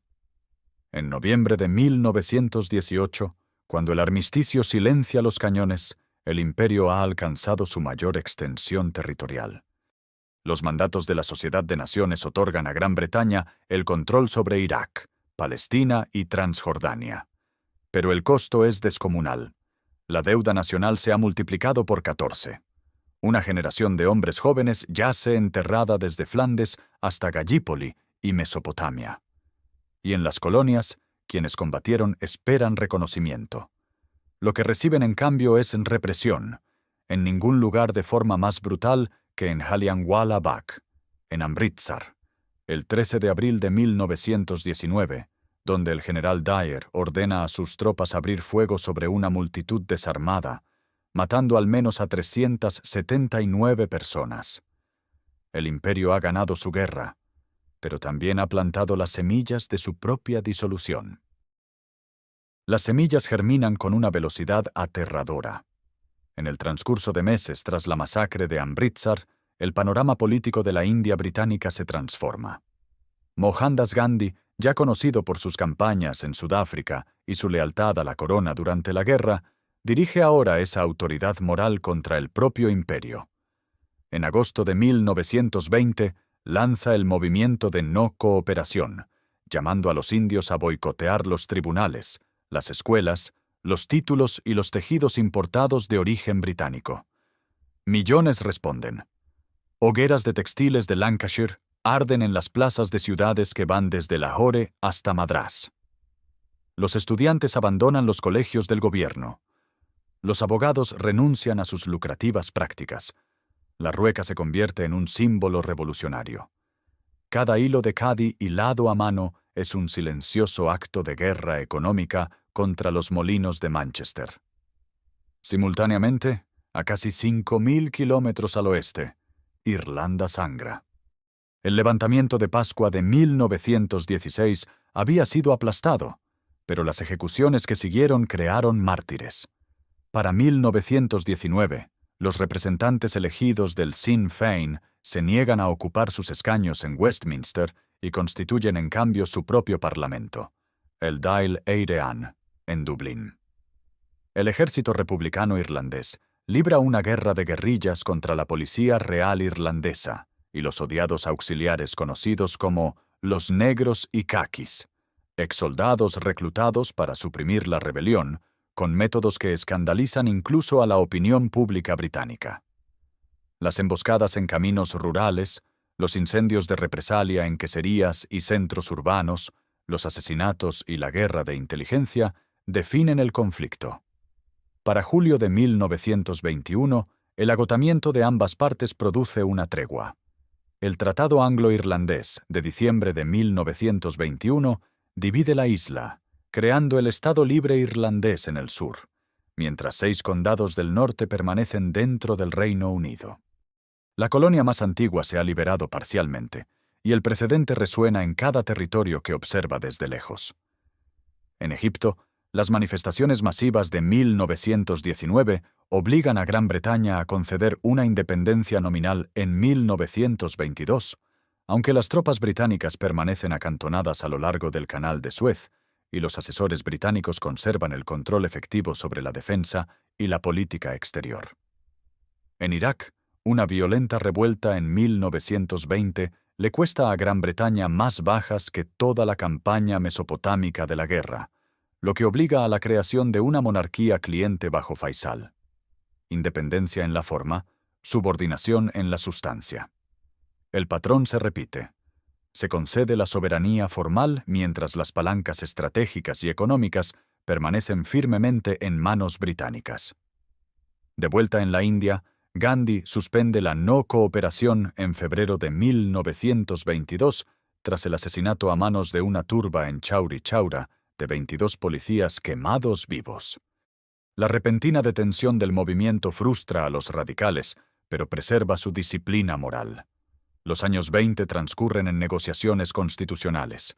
La Comisión Simón de 1928, boicoteada por no incluir ningún miembro indio, provoca protestas en todo el país. Luego, el 12 de marzo de 1930, Gandhi inicia la Marcha de la Sal. Caminando 386 kilómetros desde su ashram en Sabarmati hasta el pueblo costero de Dundee, llega al mar el 6 de abril y recoge un puñado de sal natural del barro, rompiendo el monopolio de la sal del gobierno en un acto de desobediencia civil tan simple y tan profundo que galvaniza todo el subcontinente. 60.000 indios son arrestados en los meses siguientes. Las conferencias de mesa redonda en Londres entre 1930 y 1932 intentan negociar el futuro constitucional de la India, pero naufragan ante las cuestiones de representación comunal y los estados principescos. La Ley de Gobierno de la India de 1935, la pieza legislativa más extensa que el Parlamento haya aprobado jamás, crea autonomía provincial y un marco federal, pero reserva la defensa, los asuntos exteriores y los poderes de emergencia para el virrey. No satisface plenamente a nadie. Mientras tanto, la Gran Depresión devasta la economía imperial. Los precios de las materias primas se desploman. Caucho, estaño, cacao, trigo, lana, arrasando a los productores coloniales desde Malaya hasta la Costa de Oro. En la Conferencia de Ottawa de 1932, Gran Bretaña y los dominios erigen un sistema de aranceles de preferencia imperial, abandonando la doctrina del libre comercio que había definido la política comercial británica durante casi un siglo. El Estatuto de Westminster, aprobado en 1931, reconoce formalmente la independencia legislativa de los dominios. Canadá, Australia, Nueva Zelanda, Sudáfrica y el Estado Libre Irlandés, reconociendo una realidad que ha existido en la práctica durante años. En Palestina, las contradicciones de la Declaración Balfour estallan. El resentimiento árabe ante la inmigración judía, acelerada por los refugiados que huyen de la persecución europea, estalla en una revuelta total entre 1936 y 1939. Las tropas británicas sofocan el levantamiento con castigos colectivos, demoliciones de viviendas y campos de detención. Para 1939, el imperio se extiende por el mapa en su familiar color rosa, pero bajo esa confianza cartográfica, cada costura cruje. El nacionalismo se ha convertido en la fuerza política dominante desde Dublín hasta Delhi, desde El Cairo hasta Jerusalén. La ilusión del control permanente persiste solo sobre el papel, y el papel, como demostrará la siguiente década, arde con facilidad. El papel arde el 1 de septiembre de 1939. La armadura alemana cruza hacia Polonia, y 2 días después, Gran Bretaña declara la guerra, no como una nación única, sino como un imperio. Los dominios siguen en el transcurso de la semana. Australia y Nueva Zelanda el día 3, Sudáfrica el día 6, Canadá el día 10. India no recibe consulta alguna. El virrey, Lord Linlithgow, simplemente anuncia que India está en guerra, comprometiendo a 350 millones de personas a un conflicto en el que no tuvieron voz para elegir. El ultraje constitucional galvaniza al Congreso Nacional Indio, cuyos ministros provinciales renuncian en masa.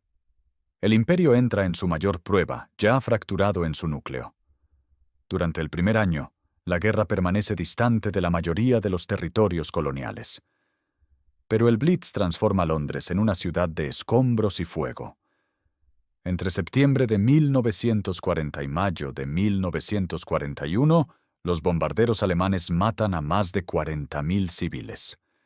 Los muelles del East End, los almacenes que alguna vez guardaron té y azúcar imperiales, arden durante la noche. Gran Bretaña se mantiene sola tras la caída de Francia, con su supervivencia dependiente de los convoyes del Atlántico que traen material estadounidense bajo la Ley de Préstamo y Arriendo, firmada en marzo de 1941. Los términos financieros son devastadores. Gran Bretaña liquida activos en el exterior, vende inversiones acumuladas durante un siglo y acumula una deuda que tardará generaciones en pagarse. El arsenal de la democracia llega al precio de la solvencia imperial. En agosto de 1941, Churchill se reúne con Roosevelt a bordo de buques de guerra frente a Terranova. La Carta del Atlántico que producen proclama el derecho de todos los pueblos a elegir su propia forma de gobierno. Churchill insiste más tarde en que esto se aplica únicamente a las naciones bajo ocupación nazi, no al Imperio Británico. Pero las palabras están en papel, transmitidas en todo el mundo, y los nacionalistas coloniales desde Accra hasta Calcuta toman nota. Luego cae Singapur.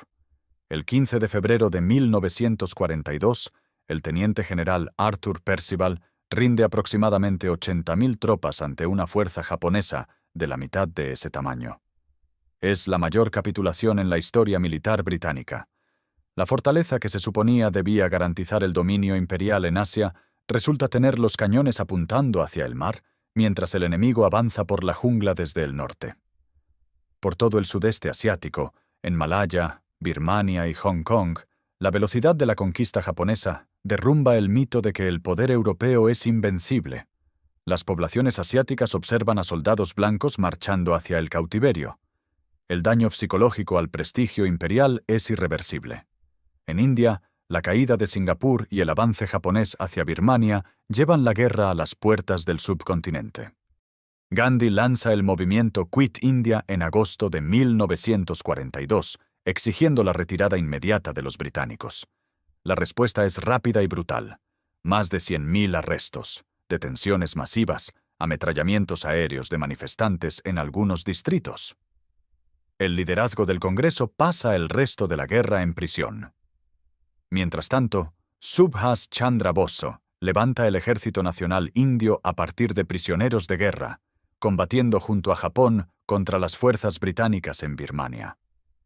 Sin embargo, India proporciona simultáneamente el ejército de voluntarios más grande de la historia. Para 1945, 2,5 millones de indios sirven bajo mando británico, en el norte de África contra Rommel, en Italia y en las brutales campañas de la jungla de Birmania. Las colonias africanas aportan cientos de miles más. Las divisiones de África Occidental combaten en Birmania. Las tropas de África Oriental sirven en Madagascar y en el Oriente Medio. Los voluntarios del Caribe se unen a la Real Fuerza Aérea. La supervivencia del imperio depende de la sangre de sus súbditos. La hambruna de Bengala de 1943 revela la bancarrota moral del imperio con terrible claridad. Una combinación de perturbaciones bélicas, la ocupación japonesa de Birmania que corta las importaciones de arroz, el acaparamiento, la inflación y la indiferencia administrativa produce la catástrofe. Se estima que 3 millones de bengalíes mueren de hambre mientras el grano continúa exportándose y las reservas militares permanecen intactas. El gabinete de guerra de Churchill se niega a desviar barcos para el socorro. La hambruna recibe una cobertura mínima en la prensa británica. En los pueblos de Bengala, los cuerpos bordean los caminos y las madres abandonan a los hijos que no pueden alimentar. La victoria, cuando llega en mayo y agosto de 1945, encuentra a Gran Bretaña agotada. La deuda nacional supera 3 veces el Producto Interior Bruto. Los territorios orientales del imperio han sido liberados no principalmente por las armas británicas, sino por las fuerzas estadounidenses y de la Mancomunidad. En julio de 1945, el electorado británico emite su veredicto. Churchill es barrido del poder en un aplastante triunfo laborista. El gobierno de Clement Attlee hereda un estado en bancarrota, un imperio inquieto y la inconfundible realidad de que la era del dominio imperial ha terminado.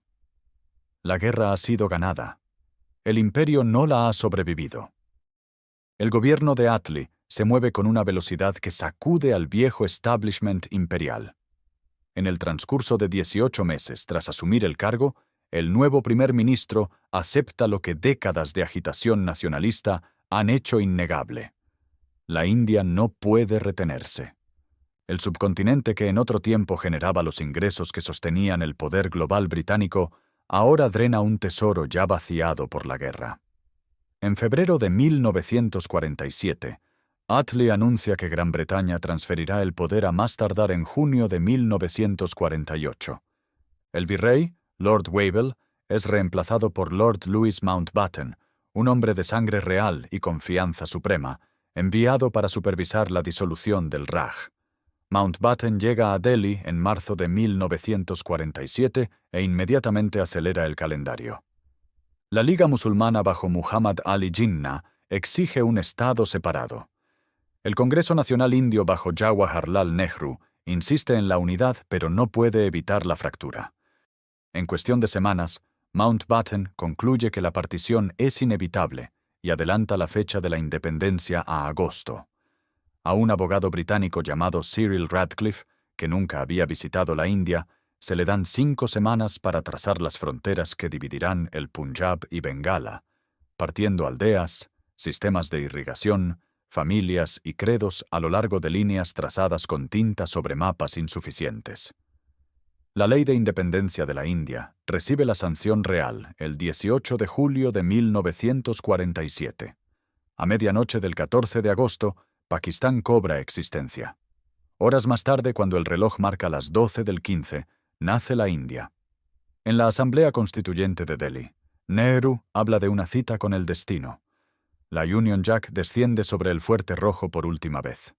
Pero las fronteras que Radcliffe ha trazado desencadenan una catástrofe. A lo largo del Punjab, sikhs, hindúes y musulmanes que han vivido como vecinos durante generaciones se vuelven unos contra otros. Los trenes llegan a las estaciones a ambos lados de la nueva frontera cargando únicamente cadáveres. Las columnas de refugiados se extienden por 80 kilómetros.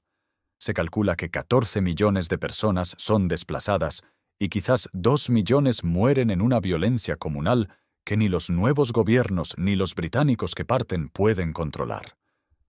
La mayor migración masiva de la historia registrada se despliega en cuestión de semanas. 6 meses después, Gran Bretaña abandona otro mandato. En Palestina, 3 décadas de promesas contradictorias, tanto a árabes como a judíos, han producido un conflicto irreconciliable. Las Naciones Unidas votan en noviembre de 1947 para dividir el territorio. Gran Bretaña, sin voluntad de hacer cumplir un plan rechazado por la población árabe, simplemente se retira. El 14 de mayo de 1948, el último alto comisionado británico parte de Haifa por mar. El Estado de Israel es proclamado horas más tarde. 5 ejércitos árabes invaden al día siguiente. 700.000 palestinos huyen o son expulsados de sus hogares. Las fronteras que Gran Bretaña no logró establecer siguen sin establecerse aún. En Malaya, una crisis diferente exige una respuesta diferente. Insurgentes comunistas, muchos de ellos veteranos de etnia china de la resistencia antijaponesa, lanzan una rebelión armada en junio de 1948. Gran Bretaña declara una emergencia y compromete tropas, pero también lleva adelante una estrategia de contrainsurgencia que combina el reasentamiento de poblaciones rurales, operaciones de inteligencia y concesiones políticas, prometiendo la independencia una vez que la insurgencia sea derrotada. La campaña durará 12 años. Mientras tanto, la lógica económica del imperio se derrumba. El Canal de Suez, esa arteria de comunicación imperial, se convierte en el escenario de la humillación definitiva de Gran Bretaña. En julio de 1956, el presidente de Egipto, Gamal Abdel Nasser, nacionaliza el canal. Gran Bretaña y Francia, en connivencia secreta con Israel, lanzan una intervención militar en octubre. La operación tiene éxito táctico, pero fracasa por completo en su objetivo estratégico. Estados Unidos, furioso por no haber sido consultado, amenaza con hundir la libra esterlina. En cuestión de días, el primer ministro Anthony Eden ordena un alto el fuego y la retirada. El mensaje es inconfundible. Gran Bretaña ya no puede actuar como gran potencia sin el consentimiento estadounidense. Al año siguiente, la Costa de Oro se convierte en Ghana, la primera colonia africana al sur del Sahara en alcanzar la independencia.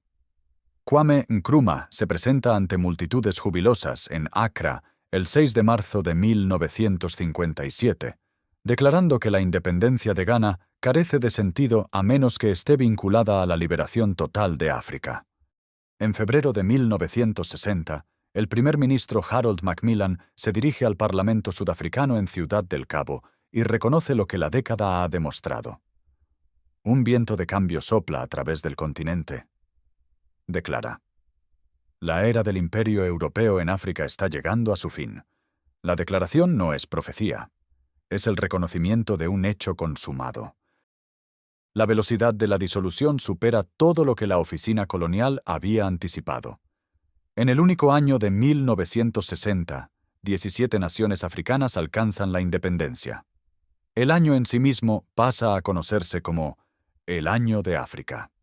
Nigeria, el territorio más poblado del continente, arría el Union Jack el 1 de octubre de 1960, y una bandera verde y blanca se eleva sobre Lagos. Sierra Leona sigue en 1961, Tanganica en diciembre del mismo año, Uganda en 1962. Cada ceremonia sigue una coreografía ya familiar. La cuenta regresiva de medianoche, la bandera colonial que desciende, el pabellón nacional que asciende, el rugido de las multitudes que han esperado generaciones para este momento. Pero detrás del boato yace una historia más oscura que las ceremonias no pueden borrar. En Kenia, la respuesta británica al levantamiento Mau Mau ha producido un sistema de campos de detención que alberga a más de 100.000 hombres y mujeres Kikuyu. El trabajo forzado, las palizas sistemáticas y la tortura son documentados por los propios funcionarios coloniales. En el campo de Ola, en marzo de 1959, 11 detenidos son golpeados hasta la muerte por los guardias, un hecho que llega al Parlamento y acelera la decisión de retirarse. Jomo Kenyatta, encarcelado durante casi una década bajo cargos de dirigir el levantamiento, queda en libertad en 1961 y conduce a Kenia hacia la independencia el 12 de diciembre de 1963. La transferencia de poder es ordenada en la superficie. Por debajo, las cicatrices de la detención y el despojo permanecen sin sanar. La Federación de África Central, esa unión artificial de Rodesia del Sur, Rodesia del Norte y Nyasalandia, impuesta en 1953, se derrumba bajo la presión nacionalista africana. Nyasalandia se convierte en Malawi en 1964. Rodesia del Norte se convierte en Zambia ese mismo año. Pero la minoría de colonos blancos de Rodesia del Sur, que suma aproximadamente 250.000 personas frente a 4 millones de africanos, se niega a aceptar el gobierno de la mayoría. El 11 de noviembre de 1965, el primer ministro Ian Smith emite una declaración unilateral de independencia. La primera rebelión de este tipo contra la corona desde las colonias americanas en 1776. Gran Bretaña impone sanciones pero se niega a intervenir militarmente. Una guerra de guerrillas se prolonga durante 15 años, hasta que el Acuerdo de Lancaster House de 1979 produce finalmente el Estado independiente de Zimbabue. En Adén, la retirada no es ni ordenada ni festiva. Las fuerzas británicas libran una amarga contrainsurgencia contra guerrilleros nacionalistas a mediados de la década de 1960.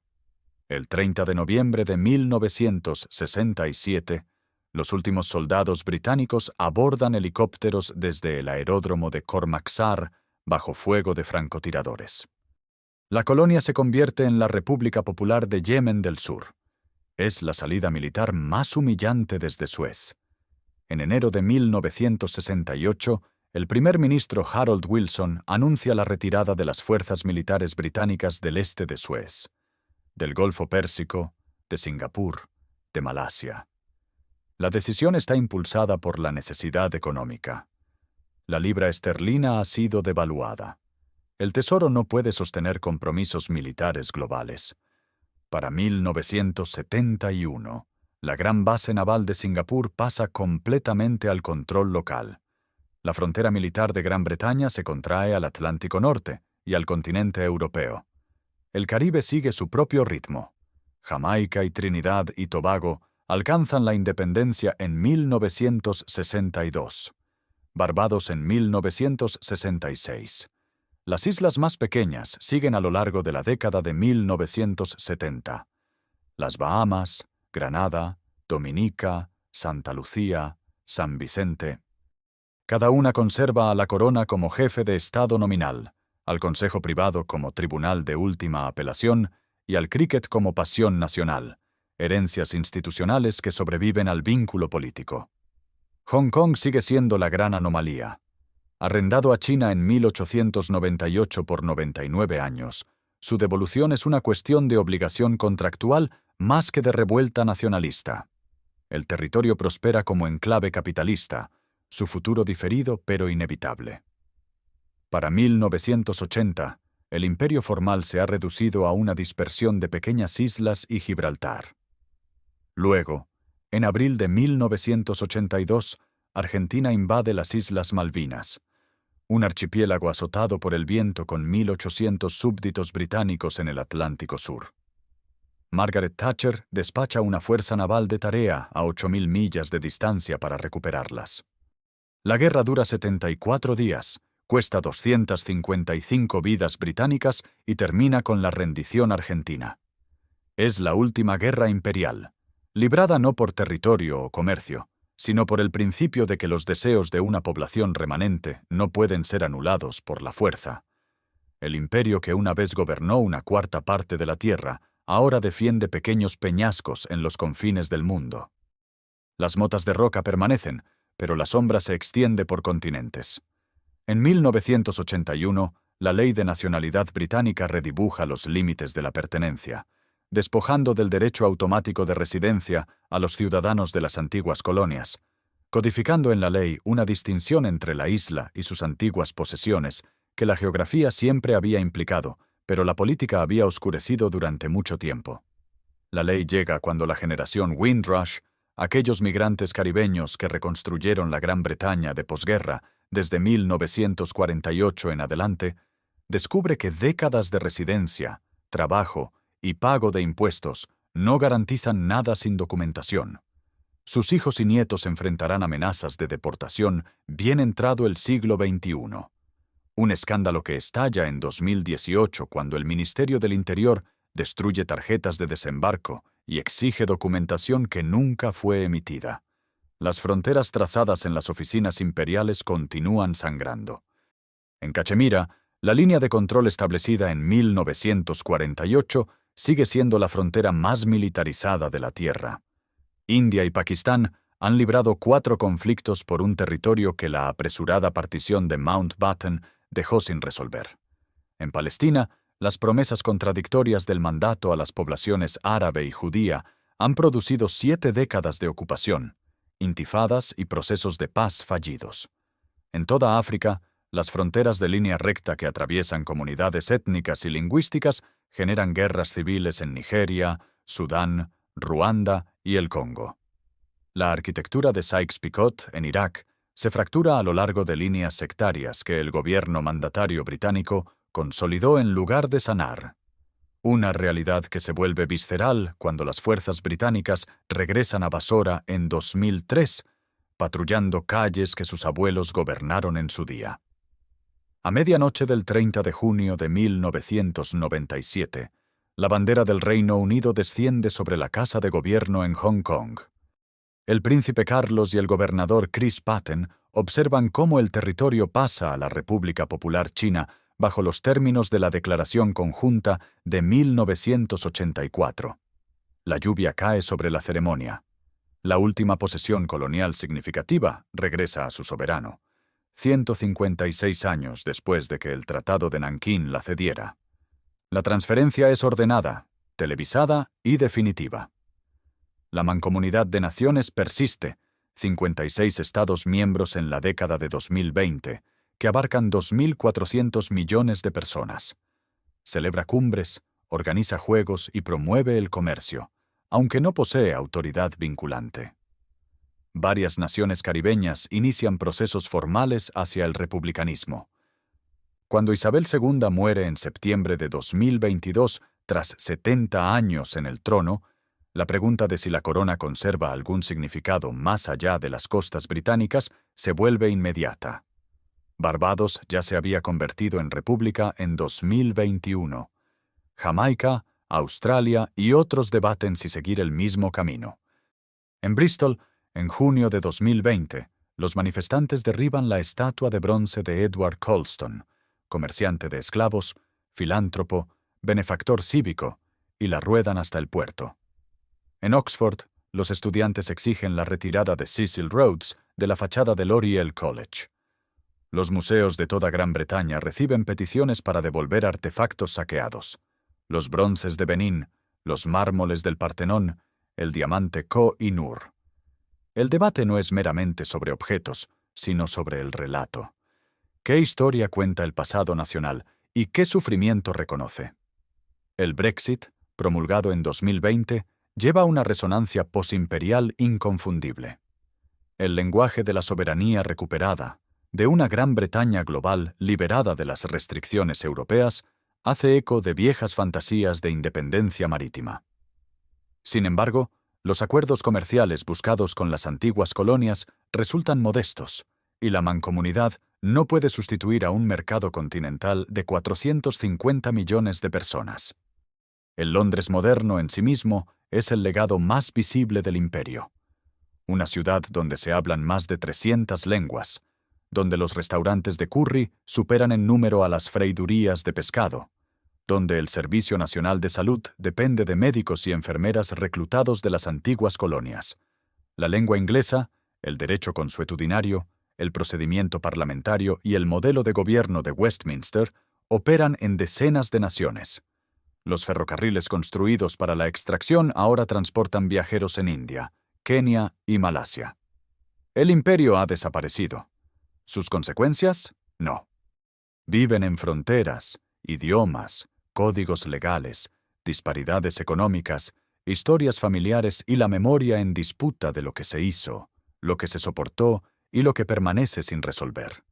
La isla en el extremo del mundo dio forma al globo moderno, y el globo moderno, a su vez, ha transformado la isla hasta hacerla irreconocible. Gracias por acompañarnos en este recorrido por el auge y la caída del mayor imperio de la historia. Si esta historia te ha conmovido o informado, suscríbete al canal para no perderte ningún nuevo documental.